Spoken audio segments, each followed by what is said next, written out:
All right. So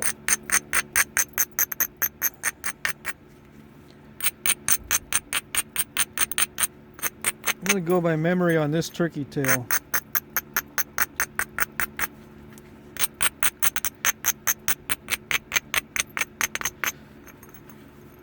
I'm going to use indirect percussion on most of this from here on in. Alright, so you guys don't want to see direct percussion on this, sorry.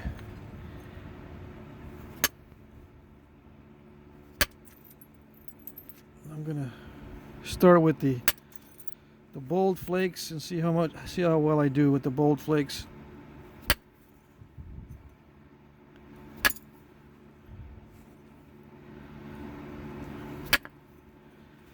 Sometimes on nice stone you take it for granted and it doesn't really do what you want. So I had to be careful. So I tried some bold flakes.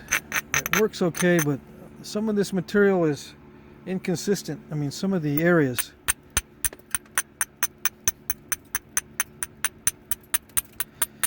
It's not all buttery type flint. There's different consistencies in this one. And I think that's pretty typical.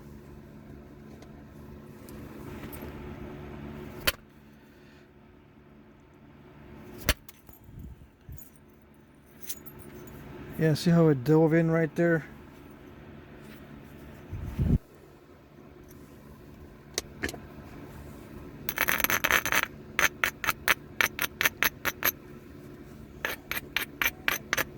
My left leg is starting to get a little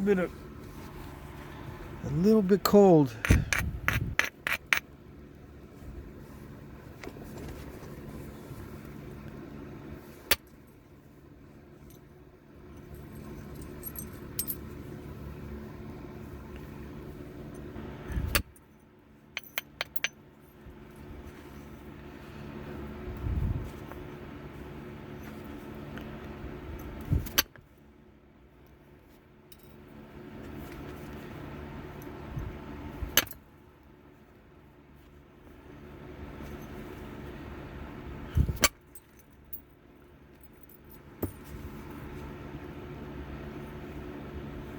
Yeah, so nice. So nice when you can actually attempt a large flake and get one.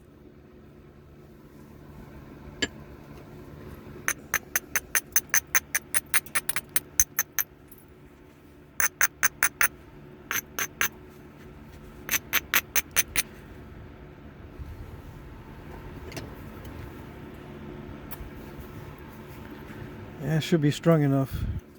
It looked a little weak. Yeah, it is a little weak.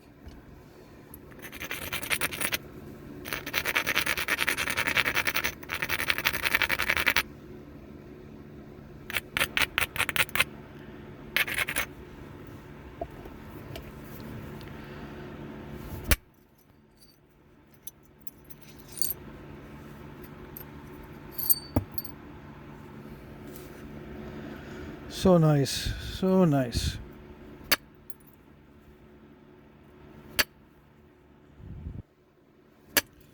But sometimes it doesn't run like that time. It would have been so nice right there, but it did not run. Sometimes it's the stone, sometimes it's the tool. Like if your tool has got weird contours in it, or if you're hit the wrong angle or hit the wrong spot on the platform.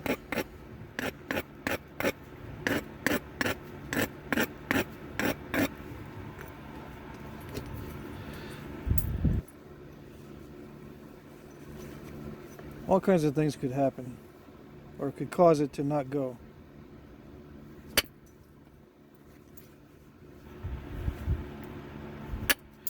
I don't really need to go to the center. Like I said, I'm going to wait till it gets more narrow to really worry about the cosmetic flakes. I'm worried about the lumps.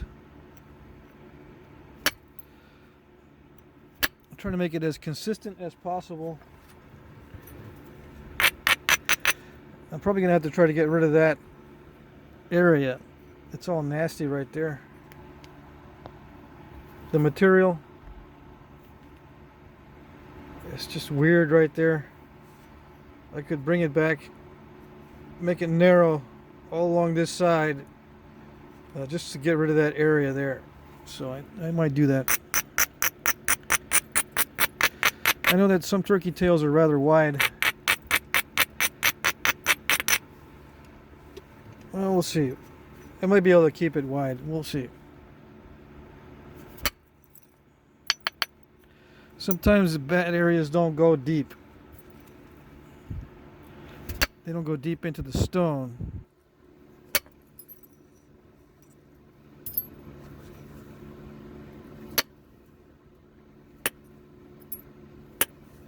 If I can skin that off, I can stay pretty wide.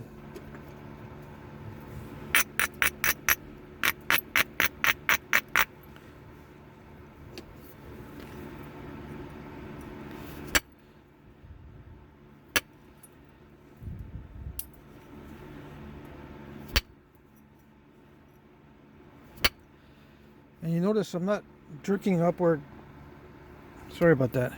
When I'm hitting, I'm not jerking it upward. Sometimes I am, when I use direct percussion, you can see me do this thing when I use direct percussion. But indirect is usually just a straight flow, straight hit, no movement here. Just a straight hit into the material.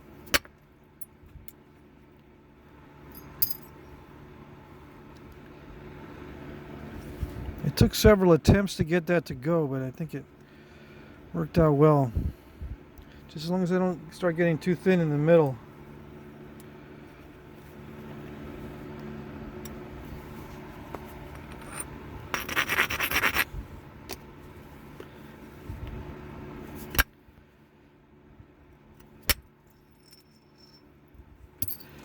Yeah, it wants to dive. With most good material, it wants to dive. So I got to watch out. Diving is not a good thing. It can cause a reverse hinge, which is a very unfortunate failure.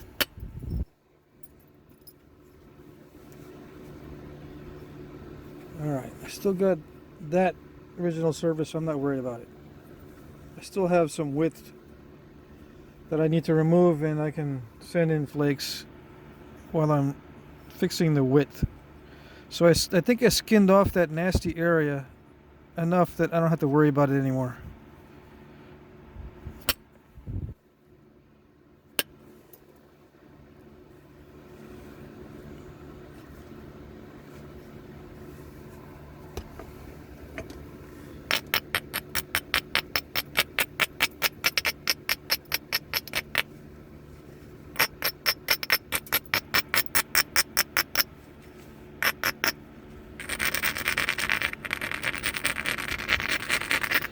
Now, will this be available for sale if I finish it and it looks okay?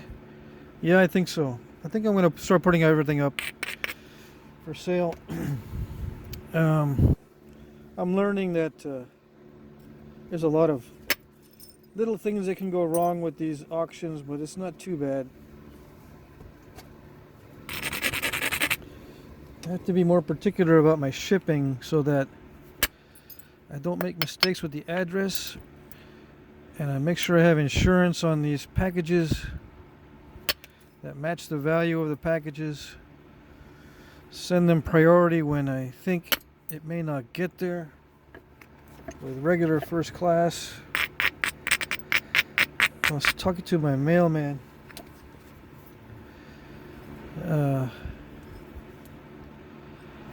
He recommended some things. Staying under certain weights, making sure that if you handwrite the labels, make sure you're the obvious things, like make sure you're legible and all that.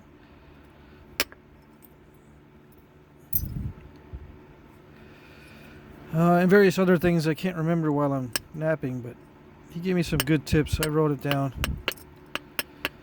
Some stuff about international shipping too. So I got to be more careful about the whole process. And that's regardless of whether I use eBay or not. But for now, I'm going to use eBay.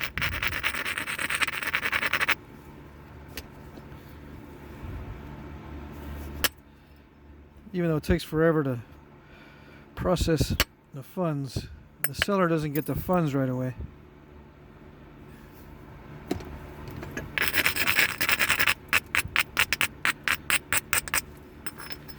Okay.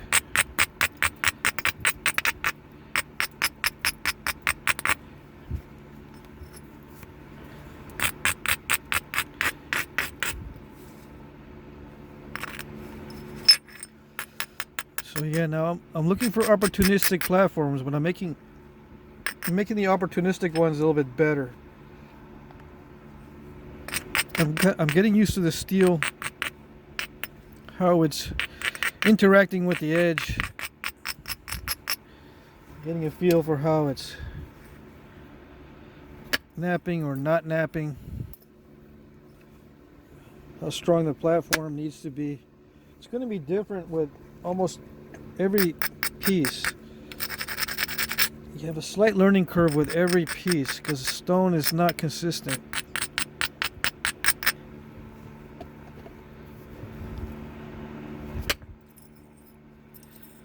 This stone is so nice though. It's nicer than Georgetown, I think. And to be fair, your results may vary. These are some top-notch pieces of Hornstone. The ones I got here, the slabs and this one. Top-notch. So you may order some Hornstone and not have this kind of result. That's okay. It's not you. In other words, it might not be okay, but it's not you, it's the stone. In many cases, it's not all high quality primo stuff.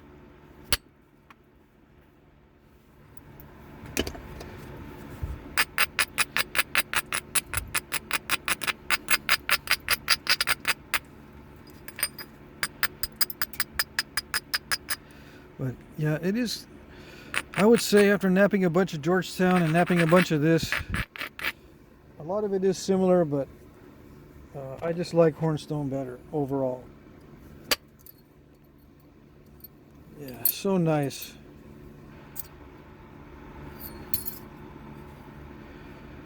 Golly.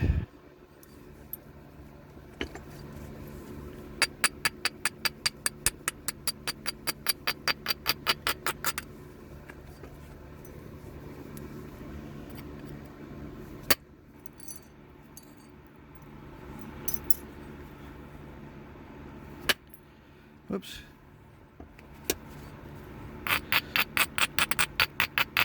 And I've been studying up on statistics. I'm going to learn as much as I can about statistics because not everyone is statistically minded, although they try to be.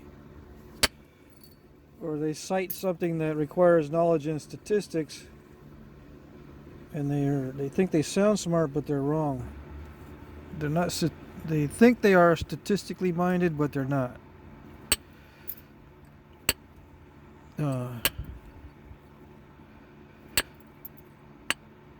For example, what's the likelihood of being successful with a row of parallel flakes or parallel flake scars? What's the odds of that? Do the odds get better as you go down, or do they get worse? Do they start worse and get better, or does it start the best and then get worse? What are the odds? That kind of thing. So it's important when you're knapping to know these things in advance, so that if something does go wrong, you know it's really not you. It's just mathematically and statistically, you get 1, 2, 3 excellent excellent flakes. Chances are the next one is not, the number 4 is not going to be excellent, right? It might be, and you might be getting used to it as you go along, but with each and every flake, the chances of it being excellent go down, because it's like rolling a dice. You roll a 6, wow, okay, roll a 6, or you know, on a 6-sided die, roll a 6, yay. What's the chances of rolling another 6? Well, they're still pretty good, 1 in 6, right? Roll a 6. Then you got 2 6s. Let's roll again. What's the chance of getting a third 6? Oh, that's not so good. You say, well, it's 1 in 6 because it's rolling. You're rolling a 6-sided die. It's 1 in 6. Well, when you compare it to the other ones, you've already rolled 2 6s. The likelihood is you're not going to get another one. Nope, you could get another 6. What's the chance of getting the next one as a 6? Not very good, right? You might say, well, this is not rolling dice, man. You know how to do the flakes. You know how to do it. Yes, you know how to do it. You know how to run flakes. But it's still a game of chance. There's still risk involved. You don't have full control over it. There's a lot of risk. How do you overcome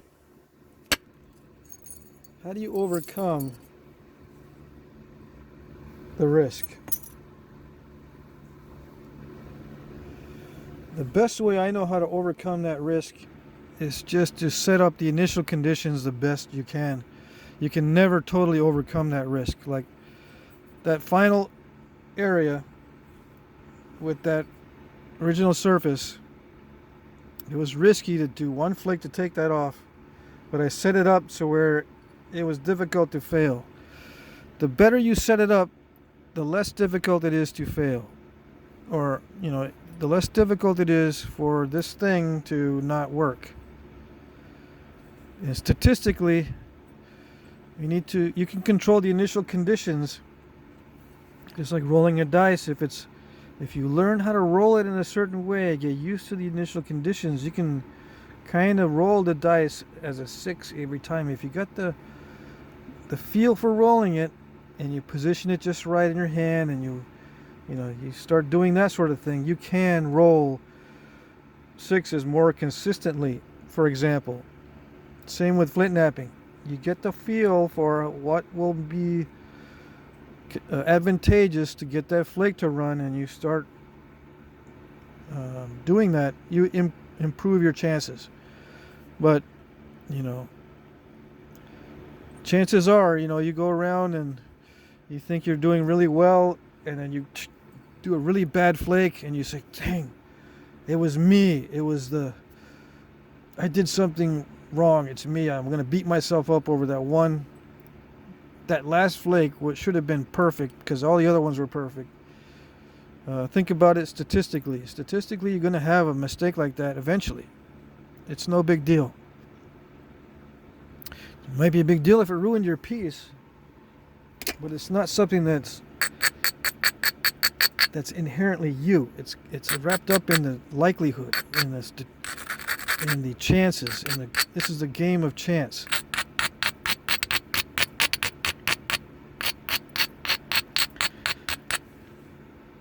I know some guys quit because there's too many mistakes. They just can't deal with it. They can't deal with those mistakes.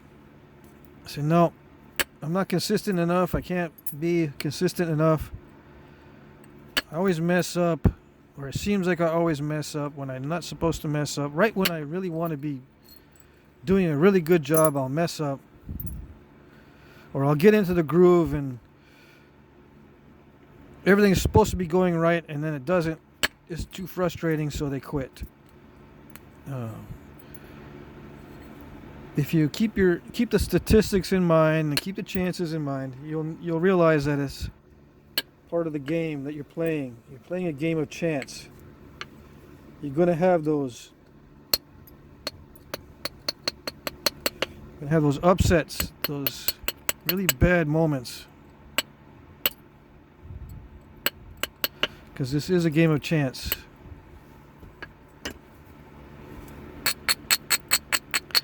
And on the reverse side,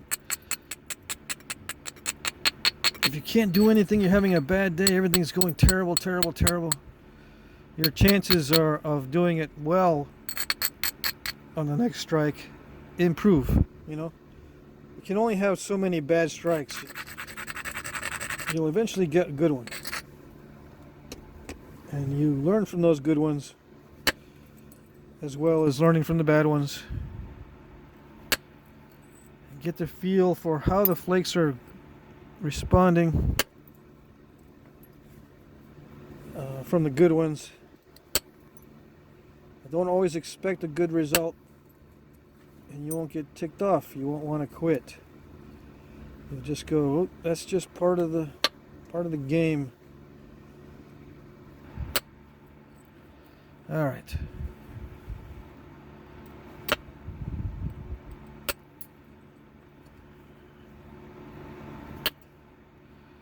I'm taking a little bit of risk here, more than I should.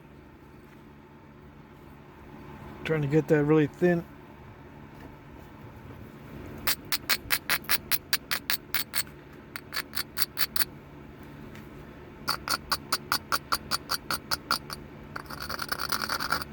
I just want to see. I want to see how it works. Yeah, so nice.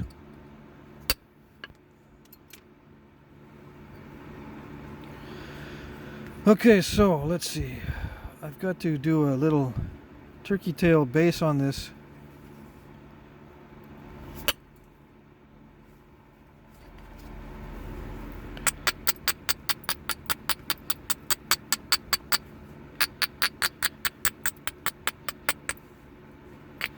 And I'll work on the edges in a minute. They're all kind of wonky right now. I'll work on the base first, thin that down a little bit more. Make it more pointy.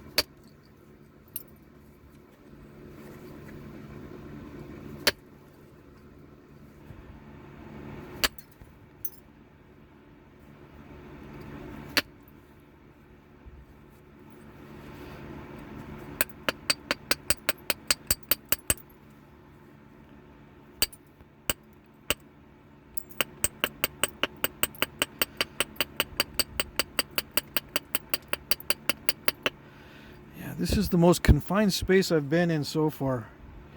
I've napped in some pretty confined spaces, but this is the worst. But it's still not too bad.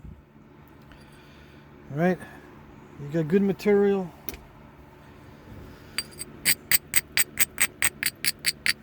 Life is good. We'll see.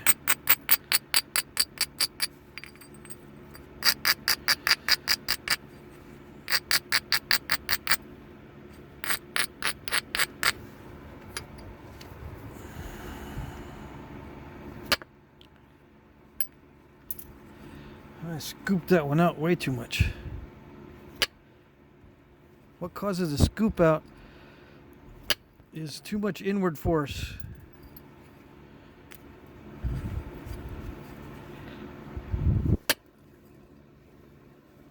And I can't expect all these strikes to be perfect.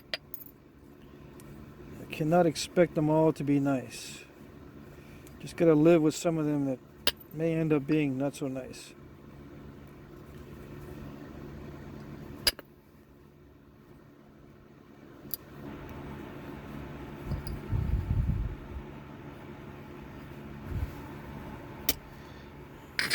I need to switch to a softer material, like aluminum. Alright.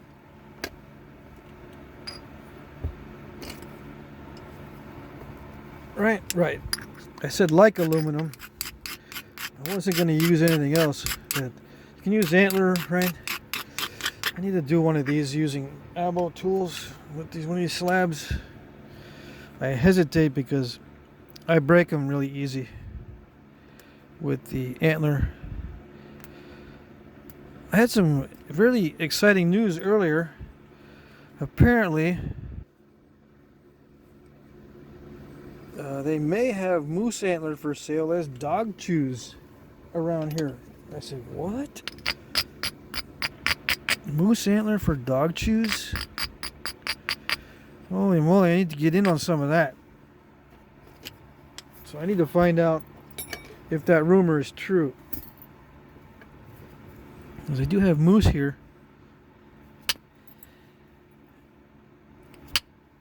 That'd be awesome. I don't think it's true, but that would be awesome. Probably a regular old deer antler.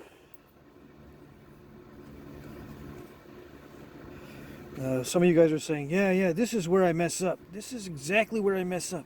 Right where you're messing up, I'm messing up. So don't mess up so I can see. Yeah, I'm trying. I'm trying not to mess up here.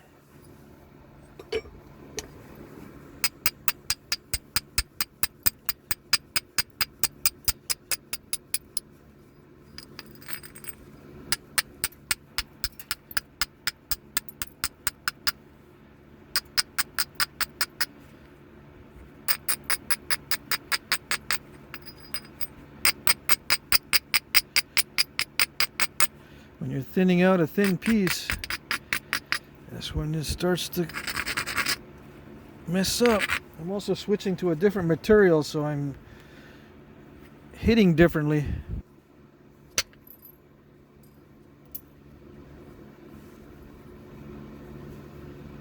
Yeah, do I know the flake patterning on this type of stuff? Is there a flake pattern to these turkey tails, or was it random? I'm pretty sure it's random, but are the flakes all bold? Are there some long, narrow ones like this? Are they all long and narrow? I don't know. If it doesn't match the artifacts, I just say I made a variant. There you go. Yeah, I made a variant.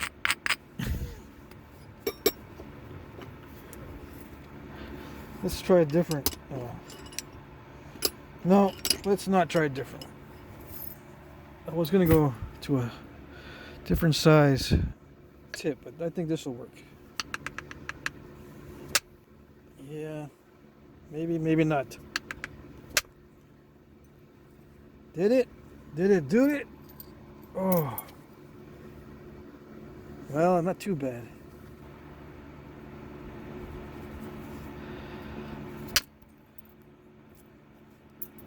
You can make it quicker if you leave it thicker. You can make it quicker if you leave it thicker. Yes. I think maybe I'll leave it thicker. That way I can do it quicker. It's going on an hour. And probably another 30-minute segment after this. Just to make it look pretty. Did it do it? Please.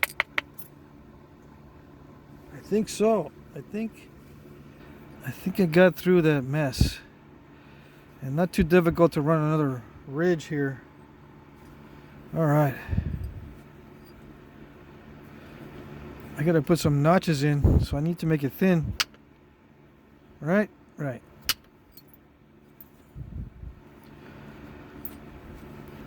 I don't know. Just when you think you're out of the woods, maybe not. And I'm going by memory too. I should really have my books. I did not bring all my books with me on my trip. My reader glasses are fogging up on me. That's gonna be my excuse. Well, you got these mess in the middle, man. I thought you were an expert. It's my glasses.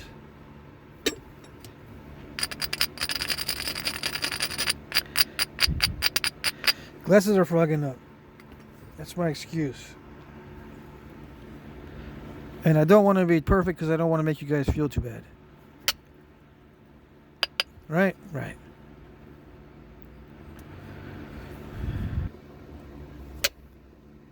Oh, I didn't do it.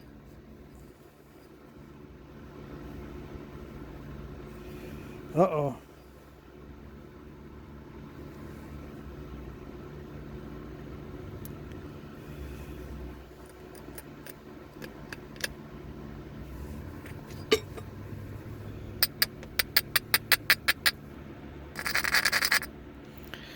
Oh boy. Let's see. And these flakes should not be difficult to run. I don't know what the problem is.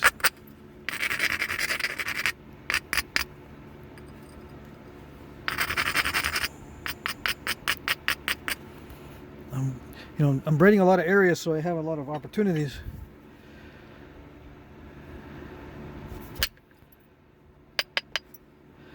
Well, I scooped it out a little bit. I don't know. I might end up with a little island. Did it do it? It did it. All right. Okay, so right there. Psh. Nice.